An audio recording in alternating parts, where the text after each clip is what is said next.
ओम शांति। मृत्यु के बाद आत्मा को कैसे पता चलता है उसे किस गर्भ में जाना है। जैसे ही शरीर की आयु पूरी होने लगती है और मृत्यु नज़दीक आने लगती है, वृद्धावस्था जब होने लगती है, तो हर किसी को चिंता होने लगती है कि मेरा अगला जन्म कहाँ होगा, कैसे होगा, किस योनि में जाएंगे, मुझे कौन सा जन्म मिलेगा। ये तमाम ऐसे संकल्प चलने लगते हैं। और कई लोगों ने अभी भी पूछा है कमेंट करके, किसी का अचानक एक्सीडेंट हो गया है, किसी ने सुसाइड कर लिया है, किसी न किसी प्रकार से किसी की अचानक डेथ हो जाती है, उनकी मृत्यु हो जाती है। तो बहुत लोग पूछते हैं कि वो हमारे परिवार वाले, भाई बहन, माता पिता, पति पत्नी जो भी थे, वो इस समय कहाँ होंगे, किस योनि में कहाँ गए होंगे, कैसे उनको जन्म मिला होगा। तो देखिए, सबसे पहली बात आपको एक बात बता दें कि जब मनुष्य यहाँ से शरीर छोड़ता है तो उसे मनुष्य योनि में ही जाना होता है। कोई भी व्यक्ति, चाहे उसने किसी भी प्रकार से शरीर छोड़ा हो, चाहे सुसाइड किया हो या अपनी स्वेच्छा से वृद्ध होकर के शरीर छोड़ा गया हो, किसी बीमारी के कारण शरीर छोड़ा हो या एक्सीडेंट, किसी भी कारण से उसका शरीर छूटा हो, लेकिन मनुष्य आत्मा किसी और योनि में नहीं जाती है। वो मनुष्य आत्मा मनुष्य का ही शरीर धारण करती है और उसका मनुष्य को ही शरीर मिलता है। अब शरीर उसको कैसे मिलता है और किस घर में उसको जन्म लेना है, ये दो चीज़ों पर निर्भर करता है। एक तो उसकी चॉइस होती है और दूसरा होता है कर्म। इन दोनों चीज़ों के आधार पर ही उस आत्मा को अगले गर्भ में, नए गर्भ में प्रवेश करना होता है और उसको नया शरीर मिलता है। वो कैसे मिलता है उसके बारे में समझेंगे। और आत्मा फिर कैसे शरीर में प्रवेश करती है, गर्भ में कैसे प्रवेश करती है, और जन्म का जो प्रोसेस होता है वो किस तरीके से होता है, और किस तरीके से आत्मा डिसाइड करती है कि मुझे किस शरीर में जाना है, ये प्रोसेस कैसे होता है, मुझे किस घर में जन्म लेना है। इसके लिए मैंने पहले एक और वीडियो बनाया है कि मृत्यु के बाद आत्मा की अवस्था कैसी होती है, आप उसको भी देख सकते हैं, और कैसे उसके जन्म का फिर नया एजेंडा जो है वो फिक्स होता है। तो इन बातों को आपको ज़रूर देखना है।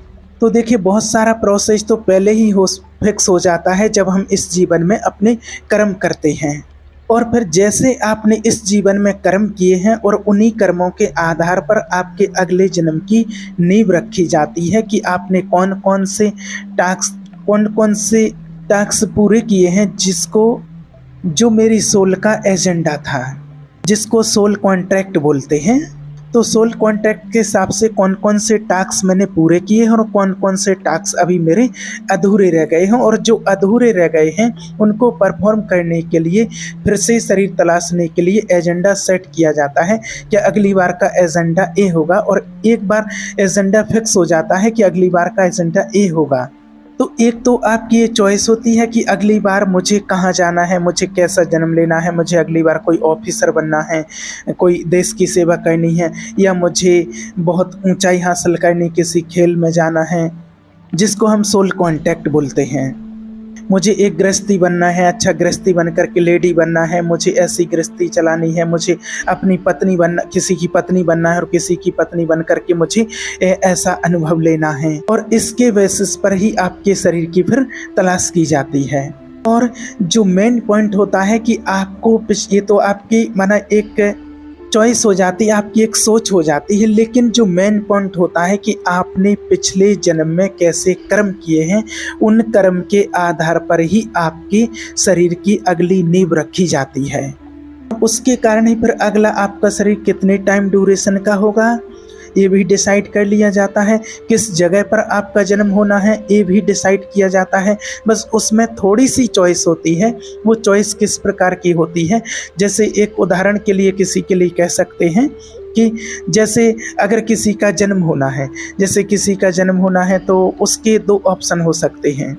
मान लीजिए कि अगर आपके अमेरिका में कुछ कार्मिक कनेक्शन है, तो आप अमेरिका में जन्म ले करके और वहाँ के कार्मिक अकाउंट पूरे करके और फिर अपने माता पिता के साथ आप इंडिया में आ सकते हैं और इंडिया में अपना पूरा जीवन बिताएं।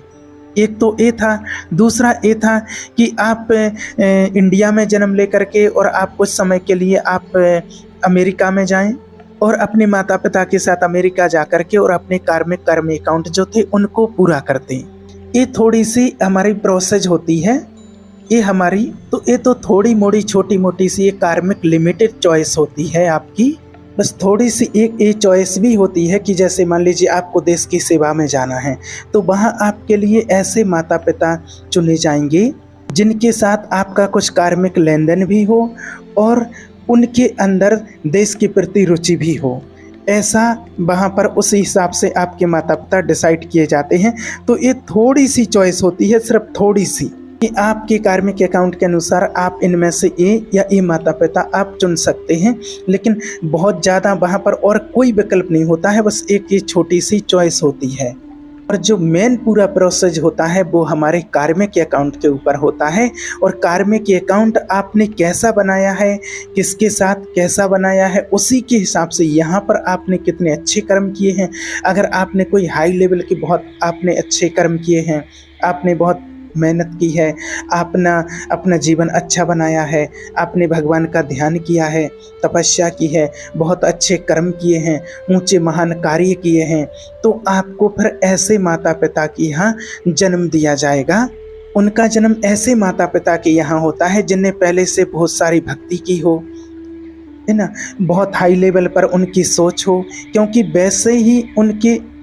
वैसे ही उनके गुण होंगे, वैसा ही उनका माहौल होगा। जैसी ये आत्मा है, जैसी आत्मा वहाँ जाना चाहती है, वहाँ जन्म लेना चाहती है, वैसा ही सब कुछ उस आत्मा को प्राप्त होगा। ये सारे डिसीजन होते हैं और ये सारा सब कुछ डिपेंड करता है आपके इस जीवन की हुई आपकी आध्यात्मिक उन्नति पर, कि आपने इस जीवन में अपनी समझदारी के साथ, अपनी समझदारी से ये वाला शरीर छोड़ा है। जितनी समझदारी से आपने यहाँ पर कर्म किए हैं, यहाँ पर आपने अपने जीवन को श्रेष्ठ बनाया है, उतना ही अच्छा श्रेष्ठ जीवन, इतना ही अच्छे जीवन में आप अगले नए शरीर में आप वहाँ पर प्रवेश करते हैं। वैसे ही लेवल के आपके माता पिता मिलेंगे, उतनी ही जागरूकता के साथ आप उस शरीर में प्रवेश करती हैं। ऐसी आत्माएं जो पहले से ही जागरूक होती हैं और वैसे ही वो उस शरीर में भी जागरूक होकर के प्रवेश करती हैं। जब आत्मा चॉइस कर लेती है कि मुझे कहाँ जाना है, किस घर में जन्म लेना है, किस माता पिता के यहाँ जन्म लेना है, किसके घर में जाना है, उसके बाद फिर माता पिता की स्थिति उस टाइम पर कैसी है, कैसे उन्होंने आत्मा का बुलाया, आत्मा का आह्वान किया है, उन्होंने प्रार्थना की है आत्मा के लिए। जब आप प्रार्थना करके किसी आत्मा का आह्वान करते हैं तो उस टाइम पर दिव्य आत्माएं अट्रैक्ट होती हैं। हो सकता है कि उन माता पिता की इतनी फ्रिक्वेंसी हाई लेवल की ना हो, लेकिन उन्होंने प्रार्थना की है कि हमारे यहाँ पॉजिटिव सोल आए, एक पावरफुल सोल हमारे घर में आए, तो फिर वैसी ही आत्मा को उनके घर में जन्म दिया जाता है, वैसी आत्मा को वहाँ उतारा जाता है। ऐसी बहुत सारी चॉइस ऐसी होती है। जब उस आत्मा का डिसाइड हो जाता है कि मुझे इस माता पिता के यहाँ जाना है, इनके घर में मुझे प्रवेश करना है, तो जब माँ को ये डिसाइड हो जाता है, जब उनको गर्भ धारण हो जाता है, तो जब गर्भ धारण हो जाता है तो तुरंत वहाँ पर जीव आत्मा प्रवेश नहीं करती है। वो जीव आत्मा प्रवेश करती है 2 से 3 महीने का जब गर्भ हो जाता है, जब गर्भ बन करके तैयार हो जाता है, 2 से 3 महीने के बीच का जब गर्भ बन के तैयार हो जाता है, तब वो आत्मा जीव आत्मा उसमें प्रवेश करती है। उसके पहले तो वो मांस का एक लथड़ा सा होता है, वो बन रहा होता है, वो गर्भ तैयार होता है। तो ऐसे समय में वो आत्मा डिसाइड करती है, वो वेट करती है। और जैसे ही वो समय आता है, जैसे ही शरीर गर्भ वो बन करके तैयार हो जाता है, 2 से 3 महीने का तैयार होता है, और वैसे ही फिर आत्मा उसमें प्रवेश कर जाती है। वो प्रवेश कैसी करती है आत्मा? तो प्रवेश करती है जहाँ हमारा आज्ञा चक्र होता है, जहाँ बिंदी और तिलक लगाते हैं, उस जगह से आत्मा प्रवेश करती है शरीर में। और ये सबसे पावरफुल तरीका है आत्मा को प्रवेश करने का इस शरीर में। और ये एक एनर्जी का गेट भी है, एक तरीके से यूनिवर्स के साथ, परमात्मा के साथ एक्टिविटी ये कनेक्ट होती है। और जब यहाँ से आत्मा प्रवेश करती है, इसको ब्रह्म का द्वार भी कहा जाता है, कि ब्रह्म के द्वार से आत्मा प्रवेश करती है। और संतों की भाषा में इसको दर्शन द्वार भी कहा जाता है। और जब आत्मा शरीर में आ जाती है, प्रवेश कर जाती है, तो उसको फिर अगर कोई काम में कोई बहुत पूर्व जन्म का कुछ हिसाब किताब रहा है, तो कुछ समय के लिए वो फिर गर्भ से बाहर भी आ जा सकती है। और फिर जब वो जीव आत्मा आ जाती है जैसे 2 से 3 महीने के बाद, उस समय जो माँ का एक जो टाइम पीरियड होता है वो बहुत ही कीमती, बहुत ही वैल्यूबल होता है। इस टाइम पर माँ को क्या करना है और क्या नहीं करना चाहिए, इन चीज़ों पर बहुत ही ज़्यादा ध्यान देना होता है। और उस समय में माँ को अगर पॉजिटिव संस्कार दिए जाएं तो उस समय में जो आत्मा जो अंदर बैठी हुई है वो कनेक्टेड रहती है, वो माँ के संस्कारों को फील करती रहती है और वैसा ही उसका मन अवचेतन मन बनते चला जाता है। और ये बड़ा ही पावरफुल प्रोसेस है और इसको बहुत अच्छे तरीके से याद रखना है।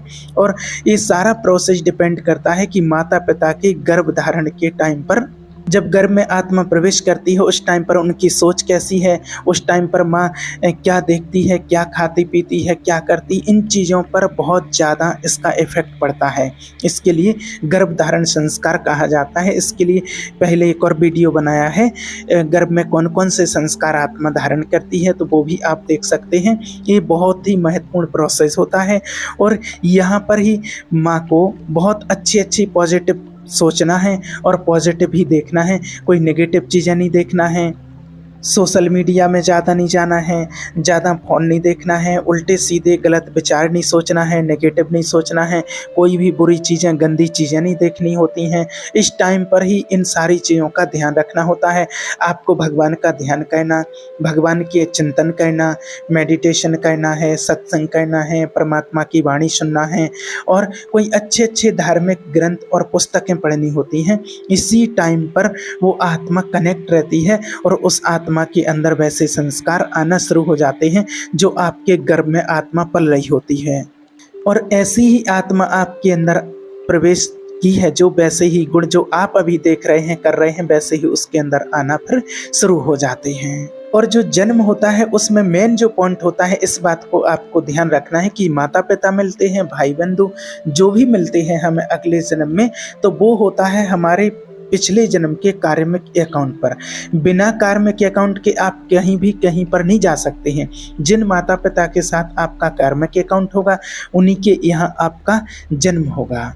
ये 100% सत्य है। बस थोड़ी सी चॉइस इसमें होती है। जैसे कोई आध्यात्मिक आत्मा है तो वो आध्यात्मिक माता पिता के यहाँ पर ही जन्म लेना चाहती है, तो उसको आगे आध्यात्मिक उन्नति की पूरी संभावना हो सकती है। और कभी कभी ऐसा भी नहीं होता है कि जैसा आपने चॉइस किया है वैसा ही मिले, ये तो कुछ परसेंटेज तक हद तक होता है। लेकिन मेन जो पॉइंट होता है वो आपके कार्मिक अकाउंट पर निर्भर करता है कि किन आत्माओं के साथ आपका कार्मिक अकाउंट जुड़ा हुआ है। और कुछ आत्माओं का हिसाब किताब ऐसा भी होता है कि मान लीजिए किसी बच्चे ने बिल्कुल गरीब घर में भी जन्म लिया है और उसका कुछ कार्मिक अकाउंट उन आत्माओं के साथ बना है और उसको आगे बढ़ना है, तरक्की करना है, तो वो गरीब घर में भी रह करके बहुत पावरफुल बन करके बहुत हाई लेवल पर वो आत्मा चली जाती है। वो मान लीजिए कि एक बिल्कुल अपोजिट नेचर वाले घर में भी जन्म लेकर के वो एक आध्यात्मिक की ऊंचाइयों पर जा सकती है। जैसे हिरण्यकश्यप के घर पर प्रहलाद का जन्म होना। कयादु जो हिरण्यकश्यप की पत्नी थी, उन्होंने इनवाइट किया था कि मेरे घर में जो भी सोल हो वो एकदम पवित्र सोल हो और वो भगवान को ध्यान करने वाली, भगवान का जाप करने वाली सोल हो। तो वैसे ही सोल ने माना वहाँ पर पवित्र सोल ने प्रहलाद के रूप में वहाँ पर जन्म लिया। तो इससे इस प्रकार की भी कई सोल होती हैं। तो ऐसे बहुत सारी इसमें प्रोसेस रहती है। तो माता पिता को विशेष करके ध्यान रखना है कि हमें किस सोल को इनवाइट करना है, बहुत सोच समझ करके ध्यान रख करके और ये प्रोसेस करना है। इसके लिए क्या प्रोसेस होना चाहिए, तो जो पहले हमने गर्भ धारण वाला वीडियो, गर्भ संस्कार वाला बनाया है वो आप देख सकते हैं, तो उससे भी आपको बहुत कुछ सीखने को मिल जाएगा। ओम शांति।